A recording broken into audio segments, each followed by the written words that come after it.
We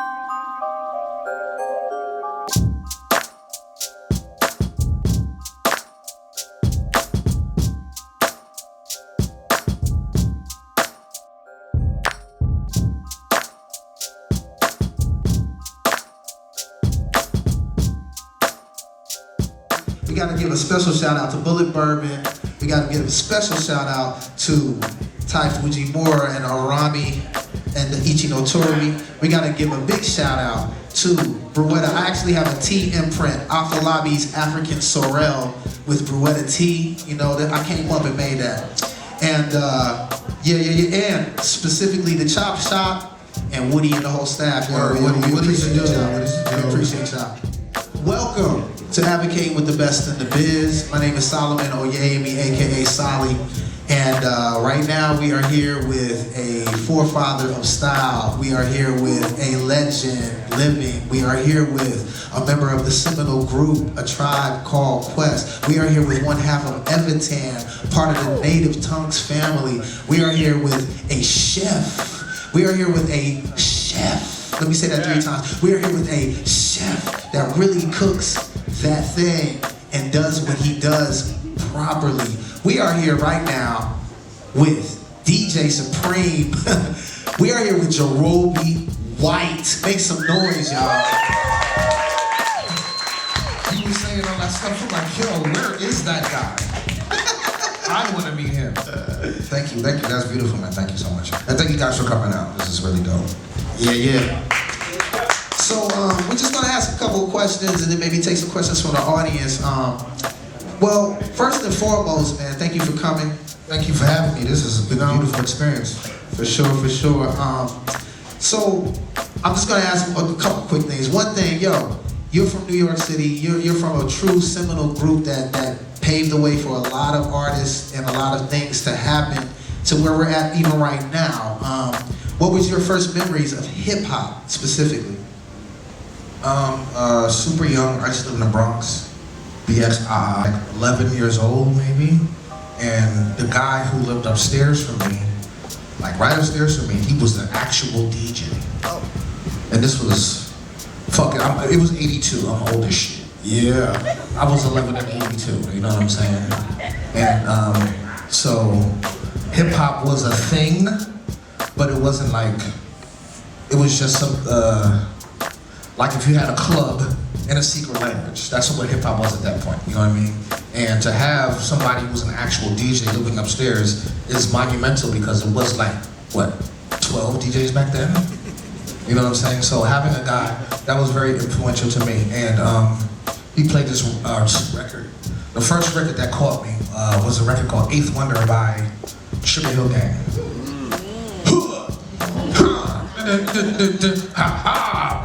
It's because back then, in order for hip hop to be on the radio, you had to mix it with some disco. Fuck. Like disco and stuff like that, and they did it so well. And that was the shit that really caught me first. And after that, it was a Cold Crush with punk rock rap. I was just having a conversation earlier with somebody I remember who, Cooley, talking about the correlation between, man, I'm so long-winded. I can go. So to keep it short, in the beginning, hip hop and punk rock had a really symbiotic relationship because the only places that played hip hop and the only place we could perform were the punk rock clubs because the only people crazy enough to let us in. You know what I mean? So we've always been side by side. You know what I mean? So in that vein, Cold Crush early made a record called Punk Rock Rap. You know what I mean? Kind of how they imitated us, they imitated them, and that was really dope, and that's something that caught me too. So those are my first memories of hip hop that really stood out to me. Very dope. So, as a member of Tribe, you came into the game, y'all came in at part of the Native Tongues posse, the whole crew. You guys really, for myself, you guys really carved like a part of the soundtrack of my life, and probably for a lot of these people, it's the same thing. How do you feel about, so you also pivoted into doing some chef, into literally, learning the culinary arts and really doing that. So how is your pivot, first off, in the culinary space? How has it been? in relation, to what it was in hip hop? I always say that being a chef and being an entertainer and hip hop guys the same shit. You know what I mean? You're only as good as your last service. You're only as good as your last record. You know what I mean? The instant gratification. When you have a good dish, somebody picks the fork, put it in the mouth. And when you hear that beat, initially you're like, ooh. You know what I'm saying? And like chefs now, we get the attention. It's like we're the new rock stars. You know what I'm saying? So, we met each other years before, but we got to kick it this summer. We were part of a very special moment in time. It's been the pandemic. As you see, we had COVID tests coming into this particular space so that we could all be safe with each other, and we have the table socially distanced. We're separated, but this is kind of what it was like over the summer, and I just kind of wanted you to express maybe how did that help you in the therapy of going through a pandemic and the losses of different people, and also just with yourself during this time. How did that affect you? I hate to say this, but like this pandemic is one of the best things ever happened to me. I hate saying this shit. I hate saying this shit.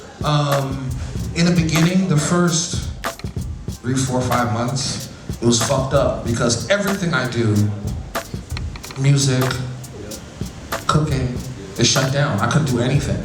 And I have a bit of a Superman complex because I've always been able to keep my head above water no matter what. You know what I mean? Because, okay, if the music ain't popping, I'll jump into the cooking, I'm cooking like you, vice versa. But I wasn't able to do that this time, so it was kind of rough. And then me and Dave were talking, Dave Chappelle, we were talking and shit, and he was like, yo, we gotta do something, And so he put together this situation where we had the most ill bubble in the middle of nowhere in Ohio. There's a bunch of uber famous people in Ohio, and that couldn't have been done anywhere else because of the paparazzi situation would have been crazy. But like this, what we're doing, this is the model for that. 2-3 times a week COVID testing. Even me, when I came down, they dropped me off at his house, and he was like, yeah, from like this, yeah, yo, I love you, bro. I can't wait to hug you, but gotta get that test. You know what I mean? So that was dope. You know what I'm saying? And having all of those really special people there, feeling the most human that we felt in a long time. You know what I'm saying? Being vulnerable and all these things, and really sharpening our skills together, being with people way smarter than you in this room. You know what I'm saying? You're sharpening your skills. Everybody got better, and it gave me, and I'm sure and a lot of other people, the space for a lot of deep self-reflection in a safe space where there's people that you trust that can really look at you and give you critiques and stuff like that, and really honestly, and because we're all going through the same thing, it doesn't matter if you're the D tier or the A tier. At this point, we're all the same, you know what I mean? So getting the space and the opportunities to talk to people that really have never really had time for you. You know what I'm saying? Because, goddamn it, David Letterman came down there. And I got to chop up and have a 20-minute conversation with David Letterman. When the fuck is that gonna happen? You know what I'm saying? So it was really, really dope for me. And you've grown exponentially since it's happened. And it's the same thing for me, you know what I mean? So that was the environment that it was. It was really special, and I'm really fortunate. I hate that so many people had to suffer and go through bad shit for my fucking development, you know what I'm saying? But I feel super like God's favorite boy, a lot. I mean, please make some noise. I truly feel you, and it's like they say that your tribe finds you, something like that, or you find your tribe, and it definitely showed that. But what I want to do is, if we happen to have any questions from the audience, I want to take a couple, maybe like 2 questions. So my question to you is, what has been your North Star throughout these years? Your like defining focus and where you're trying to go that's been helping you for these last couple of years? The fact that I learned and understand that whatever plans and shit that I have is totally irrelevant. You know what I mean? my surrender of control in my life. I need just to be prepared for the best, the best of whatever I want to do. I need to be prepared for that. But as far as my plans go, this situation has shown me that shit is trash. Plans. What's that saying? Men plan, God laughs. Yeah. You know what I mean? The full surrender to that. It's really it's given me this ill level of peace and confidence. You know what I'm saying? To surrender to the fact that I'm not in fucking control, but I'm prepared if some shit happens. Let's go. You know what I mean?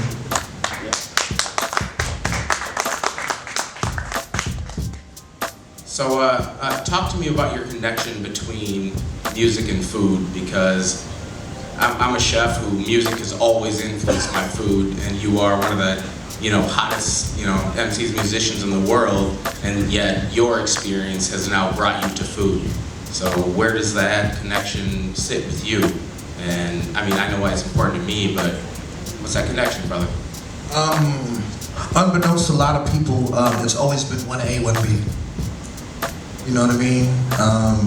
A lot of the money that I made went to my pursuits of culinary arts, you know what I'm saying? To be honest, when we started this shit, I was like, boom, by the time we're 25, there's gonna be no more hip hop for us. Because we felt like it was a young man's game, you know what I mean? And the way that I was raised, I had to be prepared for the next thing. Yeah, I was gung-ho into this shit, but I wasn't really sure. You gotta understand at the point in hip hop where I came in, for a lot of people, hip hop has always been there, but it hasn't always been there for me. And I was involved in a struggle of being a legitimate art form. Isn't that fucking crazy? You know what I'm saying? Crazy. With music, I know when I first started out cooking, there were a lot of chefs that didn't like radios in the kitchen. You know what I'm saying? But I always yo, fuck you, if we're prepping my guy, I'm blasting my shit. You know what I'm saying? And that's always been, prepping is mindless shit. You can kind of lose yourself in music and it makes it go so fast. You know what I mean? You figure, you listen to a song for 4 minutes and lose yourself. Damn it, that's 40 pounds of potatoes I just peeled, not even fucking paying attention. You know what I'm saying? So that's always been a thing. You know what I mean? And like I said, the way we get our attention, it's the same thing. You know what I'm saying? And service of people is the same thing. So for me, it's always been something that meshed together. Well, I'll pass the mic. I'll just say one of the most beautiful things in the world was listening to your music while watching you cook food was absolutely full circle, my brother. Well, yo, really appreciate you coming out. This is the Chicago edition of Advocating with the Best in the Biz. And thank you for advocating with the best in the biz, Jarobi White. Make some noise. Thank you, guys.